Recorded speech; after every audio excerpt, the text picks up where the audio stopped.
మీకు ఏసీబీ ఉంది, నాకు ఏసీబీ ఉంది. మీరు హైదరాబాద్ లో ఉన్నారు, నేను కూడా నా ఏసీబీ హైదరాబాద్ లోనే ఉంది. నీకు పోలీసులు ఉన్నారు, మాకు కూడా పోలీసులు హైదరాబాద్ లోనే ఉన్నారు. అంతేకాదు మా ఎమ్మెల్యేని ఎన్నికల ముందు మీ ఫామ్ హౌస్ తీసుకుపోయి డబ్బులిచ్చి ఏమాత్రం కూడా సిగ్గుపడకుండా పోలీస్ ప్రొటెక్షన్ తో పంపించినప్పుడు నీకు గుర్తు రాలేదా అని మిమ్మల్ని అడుగుతున్నా.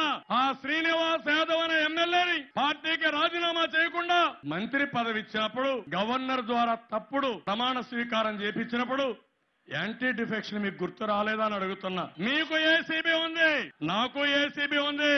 మీరు హైదరాబాద్ లో ఉన్నారు, నేను కూడా నా ఏసీబీ హైదరాబాద్ లోనే ఉంది. నీకు పోలీసులు ఉన్నారు, మాకు కూడా పోలీసులు హైదరాబాద్ లోనే ఉన్నారు.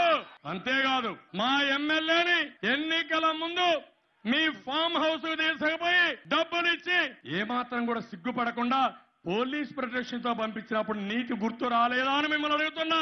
ఆ శ్రీనివాస్ యాదవ్ అనే ఎమ్మెల్యేని పార్టీకి రాజీనామా చేయకుండా మంత్రి పదవి ఇచ్చినప్పుడు గవర్నర్ ద్వారా తప్పుడు ప్రమాణ స్వీకారం చేపించినప్పుడు యాంటీ డిఫెక్షన్ మీకు గుర్తు రాలేదా అని అడుగుతున్నా. మీకు ఏసీబీ ఉంది, నాకు ఏసీబీ ఉంది.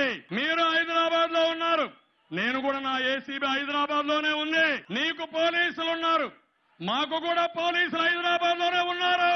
అంతేకాదు మా ఎమ్మెల్యేని ఎన్నికల ముందు మీ ఫామ్ హౌస్ తీసుకుపోయి డబ్బులిచ్చి ఏమాత్రం కూడా సిగ్గుపడకుండా పోలీస్ ప్రొటెక్షన్ తో పంపించినప్పుడు నీకు గుర్తు రాలేదా అని మిమ్మల్ని అడుగుతున్నా. ఆ శ్రీనివాస్ యాదవ్ అనే ఎమ్మెల్యేని పార్టీకి రాజీనామా చేయకుండా మంత్రి పదవి ఇచ్చినప్పుడు గవర్నర్ ద్వారా తప్పుడు ప్రమాణ స్వీకారం చేపించినప్పుడు యాంటీ డిఫెక్షన్ మీకు గుర్తు రాలేదా అని అడుగుతున్నా. మీకు ఏసీబీ ఉంది, నాకు ఏసీబీ ఉంది. మీరు హైదరాబాద్ లో ఉన్నారు, నేను కూడా నా ఏసీబీ హైదరాబాద్ లోనే ఉంది. నీకు పోలీసులు ఉన్నారు, మాకు కూడా పోలీసులు హైదరాబాద్ లోనే ఉన్నారు.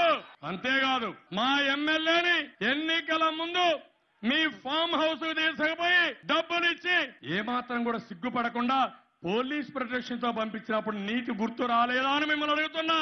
ఆ శ్రీనివాస్ యాదవ్ అనే ఎమ్మెల్యేని పార్టీకి రాజీనామా చేయకుండా మంత్రి పదవి ఇచ్చినప్పుడు గవర్నర్ ద్వారా తప్పుడు ప్రమాణ స్వీకారం చేపించినప్పుడు యాంటీ డిఫెక్షన్ మీకు గుర్తు రాలేదా అని అడుగుతున్నా.